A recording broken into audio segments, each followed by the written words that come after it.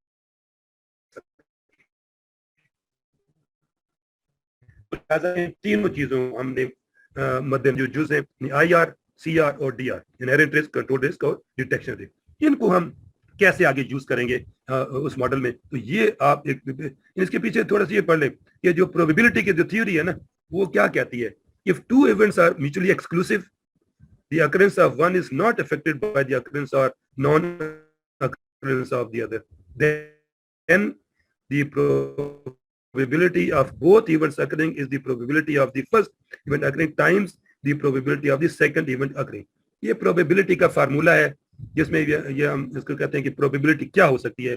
کوئی ایک بعض کا ایک ٹرانزیکشن دوسری ٹرانزیکشن کے ساتھ وہ اٹیچ ہوتی ہے, وہ آپس میں مطلب اگر ایک کہیں پہ خامی ہو رہی ہے تو وہ ایرر ہو رہی ہے تو بہت سی جگہ پہ جا کے افیکٹ کرے گی. اور اگر یہ بھی ہو سکتا ہے کہ ایک ایرر ایک جگہ تو وہ باقی چیزوں کا افیکٹ نہ کرے لیکن وہاں پہ وہ کور اپ ہو جائے اور پتہ بھی نہ چلے. تو پروبیبلٹی ہر قسم کی ہو سکتی ہے یعنی ایرر کے ایگزسٹ ہونے کی. لہٰذا ہم کیا کرتے ہیں, ہم یہ چیز اختیار کرتے ہیں. یہ جو سلائڈ ہے یہ ہماری بڑی امپورٹنٹ سلائڈ ہے. All of the events in paragraph as defined are mutually exclusive and all must occur before errors adding up to more than materiality remain in the accounts at the end of the audit. We therefore have the following formula. ایک minute اذان شروع ہوئی, میرے گھر سے بالکل قریب ہے, 2 منٹ کے لیے میں مائک میوٹ کر رہا ہوں, ہم بات سٹارٹ کرتے ہیں.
اچھا جی, ہم واپس آ جائے ہیں. اچھا اب ہم یہ جو رسک ماڈل کو ہم دیکھ رہے ہیں اس میں یعنی بنیادی طور پر یہ ہے کہ آڈٹ رسک کو چونکہ ہم نے 3 حصوں میں ڈیوائڈ کیا ہوا جو آپ کے سامنے لکھا ہوا ہے. تو اس کی ریزن کیا ہے؟ The reason for qualifying the control risk is as being achieved is because the auditor needs to validate his control assurance. What goes in the risk model is the converse of the achieved assurance. یعنی جو assurance ہے وہ audit risk کے opposite ہوتی ہے. اگر assurance increase ہوگی تو آڈٹ رسک ڈیکریز ہوگا. اگر آڈٹ رسک انکریز ہوگا تو ایشورنس یعنی جس کو ہم کانفیڈنس لیول بھی کہہ رہے ہوتے ہیں وہ ڈیکریز ہوگا. یعنی دونوں کنورسلی جو ہے وہ پروپورشنیٹ ہے ایک دوسرے کے ساتھ. یعنی ایک چیز بڑھے گی تو ایک کم ہوگی, کوئی بھی چیز کم ہوگی تو دوسری بڑھے گی. یہ اس میں ذہن میں رکھنے والی بات ہوتی ہے. یعنی آڈٹ رسک اگر بڑھے گا تو ایشورنس یا کانفیڈنس لیول جس کو ہم کہہ رہے ہیں وہ کم ہوگا, اور اگر کانفیڈنس لیول یا ایشورنس لیول ہمارا انکریز ہوگا تو آڈٹ رسک ڈیکریز ہوگا. یعنی انورسلی پروپورشن ہوتے ہیں جس کو ہم نے ذہن میں رکھنا ہوتا ہے.